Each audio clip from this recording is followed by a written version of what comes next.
চলছে সনাতন ধর্মাবলম্বীদের বিদ্যার দেবী সরস্বতী পূজা। এই মুহূর্তে ঢাকা বিশ্ববিদ্যালয়ের জগন্নাথ হলে আছেন আমাদের সহকর্মী জান্নাতুল মোহনা। কথা বলবো তার সাথে।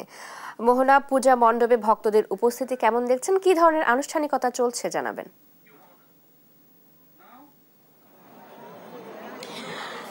এই মুহূর্তে আছি ঢাকা বিশ্ববিদ্যালয়ের জগন্নাথ হল প্রাঙ্গণে। আপনি জানেন, এক হাতে বীণা আরেক হাতে পুস্তক নিয়ে দেবী সরস্বতী রাজহংসে চড়ে অবতরণ করেন এবং সেই সাথে সরস্বতী পূজা ধুমধাম করে আয়োজিত হচ্ছে।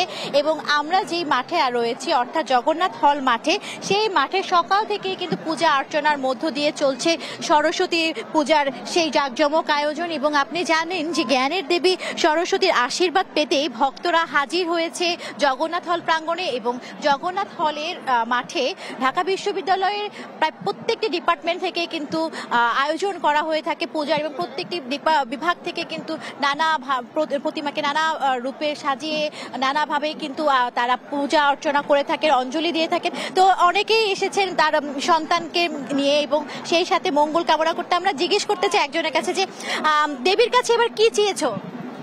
নমস্কার, আমার নাম প্রণয় দাস, আমি ৩য় শ্রেণীতে পড়ি। আমি দেবীর কাছে চেয়েছি আমি যেন ভালোভাবে পড়াশোনা করে বড় হয়ে ডাক্তার ইঞ্জিনিয়ার হতে পারি। পরীক্ষায় পাশের জন্য দোয়া চাওনি? চেয়েছি। এই প্রতি বছর আসে সরস্বতী পুজো, কি চান সন্তানের জন্য? দেবীর কাছে কি চেয়েছেন? একটাও চাওয়া যে আমার আরো একটা ছেলে আছে, দুইজন, মানে সবার মাদেরই এইটাই চাওয়া, মানে পড়াশোনা করে ছেলেরা সন্তানরা যেন মানুষের মতো মানুষ হয়। সবার এটাই প্রার্থনা দেবীর কাছে, ওরা যেন মা ওদের সহায় হন, এটাই।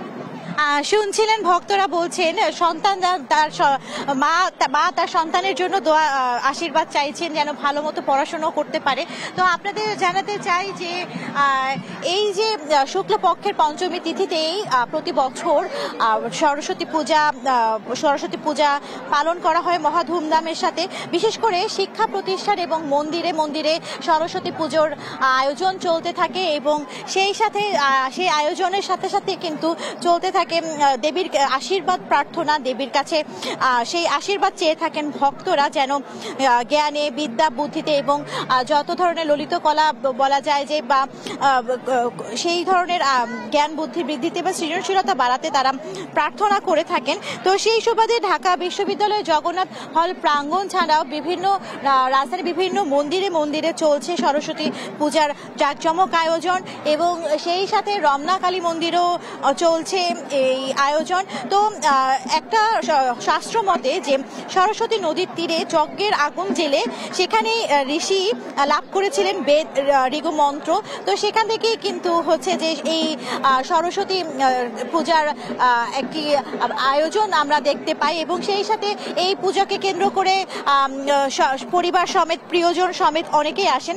তো সরস্বতীর পূজা সাধারণ পূজার নিয়মানুসারেই কিন্তু হয়ে থাকে, তবে এই পূজায় কয়েকটি বিশেষ উপাচার বা সামগ্রীর প্রয়োজন হয়। অভ্র, আবির, আমের মুকুল, দোয়াত কলম ও জবের শীষ। তো পূজার জন্য আবার বাসন্তী রঙের গাঁদা ফুলও প্রয়োজন হয়। শাস্ত্র অনুসারে এই দিনে আর কি ছাত্রছাত্রীরা পূজার আগে কোনো কুল খেতে পারে না, আবার পুজোর দিন লেখাপড়াও বন্ধ থাকে। অনেকে সন্তানের হাতে খড়িও করিয়ে থাকেন এই পূজার দিনে, আমরা দেখেছি। আর কিছুক্ষণের মধ্যে এখানে বিভিন্ন বিভাগ থেকে বিভিন্ন সময় অঞ্জলি দেওয়া হচ্ছে এবং কিছুক্ষণ পরে হাতে খড়ি চলবে। যারা আসবেন সন্তানের হাতে খড়ি দেওয়াতে তারা সরস্বতী মায়ের পায়ের নিচে তার সন্তানের হাতে খড়ি দেওয়া হবে। তো সরস্বতী পূজা প্রাঙ্গণ থেকে তো এই ছিল জগন্নাথ হলের মাঠ থেকে সরস্বতী পূজা নিয়ে আমার কাছে সর্বশেষ সংবাদ। চৈতি। মোহনা, ধন্যবাদ আপনাকে।